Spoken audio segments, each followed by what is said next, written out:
안녕하세요. 살롱드 로이어의 정변. 조변입니다. 오늘은 3월 4일부터 시작한 드라마 신성한 이혼 리뷰를 좀 해볼까 하는데요. 조승우 배우가 이혼 전문 변호사로 나오잖아요. 같은 이혼 전문 변호사. 저희가 이거 하자마자 다 보고 지금 바로 촬영을 해서 리뷰를 하는데요. 어떠셨어요? 또 익숙한 또 가정법원 나오니까 또 반갑기도 하고요. 또 같은 이혼 전문 변호사니까 또 흥미를 가지고 조 변호사님 그 드라마 어떠셨어요? 조승우가 이제 주인공입니다. 이혼 전문 변호사고 프로필을 보시면 제가 캡처를 해왔는데 여기 이렇게는 되어 있는데 실제로 그 인물이 피아노를 치던 사람이고 어떤 이유인지는 아직 나오진 않았고 뭐 사법시험을 합격해가지고 변호사가 됐다. 이혼 전문 변호사가 됐다. 그래서 그걸 끌어가는 내용이 있거든요. 심지어 보니까 피아노 교수님이셨더라고요. 맞아요. 정말 제가 그 마지막 사법시험 합격했다고 해서 제가 찾아봤거든요. 그래서 마지막 사법시험 합격자는 2017년도에 59회 사법시험 2차 합격생 55명이더라고요. 49기겠네요. 네, 그렇죠. 사실 그 합격 그 기수는 마이너스 10이잖아요. 그래서 저희는 몇 회 합격생이죠? 저희는 55회 합격생의 45기. 그렇죠. 정말 불필요한. 네. 그럼 저희 후배네요. 후배네. 네. 나이는 한참 많아 보이던데. 아무튼 그런 내용입니다. 네. 그 1회 어떤 내용? 그럼 조 변호사님 내용 좀 설명해 주세요. 그러니까 한혜진 배우가 뭐 유명인인데 젊은 남자랑 바람이 나가지고 남편이 이혼 소송을 하는 과정에서 양육권 싸움이 주된 쟁점이 됩니다.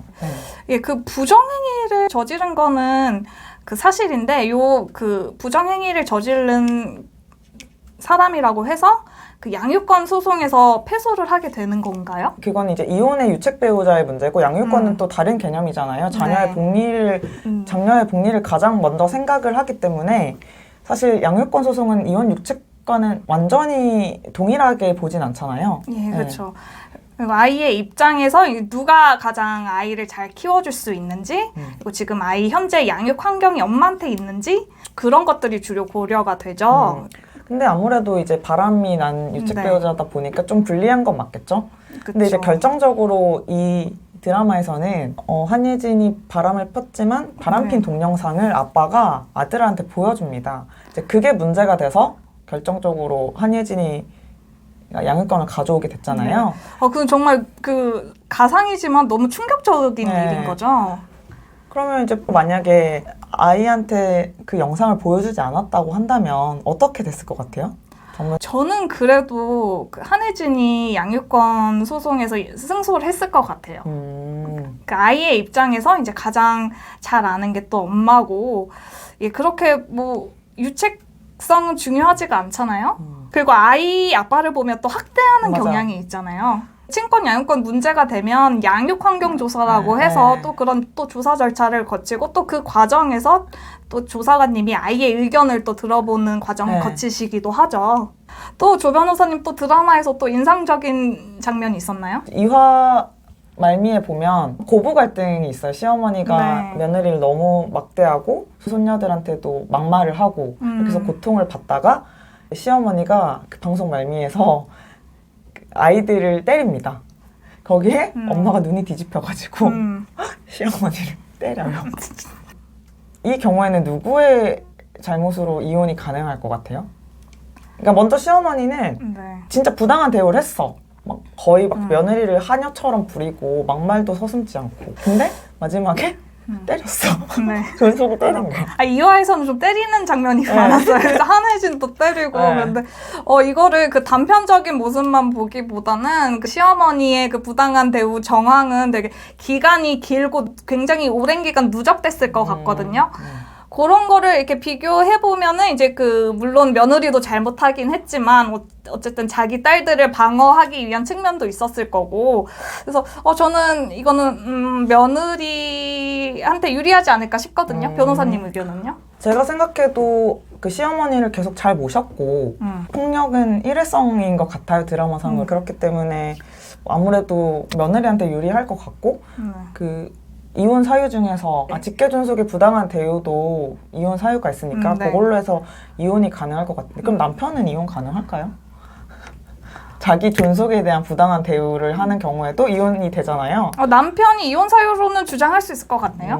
형사적으로는 그게 폭행에 해당할 수는 있는데 일단 시어머니도 아이를 때렸으니까 폭행죄에 해당하고 며느리는 존속 폭행죄에 해당할 수 있을 것 같은데 며느리의 경우에는 좀 사정이 있잖아요. 그래서 형사적으로 간다고 해도 선처를 받지 않을까 싶어요.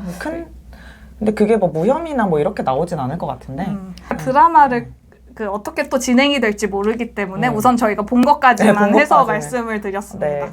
그리고 아무래도 저희가 변호사다 보니까 실제로 재판하는 거랑 좀 비교를 할 수밖에 없잖아요. 2화에서 보면은 변론기일이 진행이 되잖아요. 근데 조승우가 거기서 이제 아이의 일기장을 그 법정에서 바로 증거로 내거든요. 네. 요거 어떻게 보세요? 당일에 증거 제출하는 거? 당일에 증거 제출이 불가능한 건 아닌데 네. 사실 그 이혼 소송은 다 전자소송으로 진행이 되기 때문에 그렇게 일기장을 가지고 와서 내는 경우는 거의 없다고 보시면 모르겠어요. 네. 저는 없는 걸로 알고 저도 있는데 그게 못 가능한? 받고 만약에 근데 그게 중요한 증거일 수도 있잖아요. 그러면은 변론기일이 한 번 더 잡히겠죠. 그것 때문에. 네. 그거를 당일에 그렇게 제출해버리면 상대방 방어권 침해하는 거죠. 네. 네.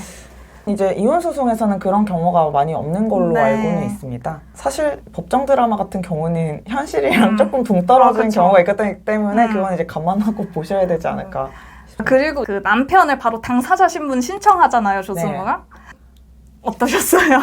그게 불가능한 건 아닌데 보통은 그 전 기일에 당사자 신문을 다음 기일에 하겠다고 네. 이렇게 정해두고 하는 편이니까요. 그렇죠. 미리 신문을 할 건지 판사님한테 그 신청을 해서 그게 채택이 되면은 이제 다음 기일에 진행이 되는 거고 그렇게 바로 당일에 진행되는 경우는 없죠, 사실. 저는 근데 극적인 재미를 위해서 어쩔 수 없을 것 같아요. 근데 많은 드라마 그렇게 하는 것 같습니다. 근데 그게 관계자들이 다 변호사들 법률 자문 받거든요. 그렇기 때문에 모르는 건 아닌데 그냥 극적 효과를 위해서 그렇게 하는 경우도 많은 것 같습니다. 이게 실제대로 하면 진짜 재미없을 것 같아요.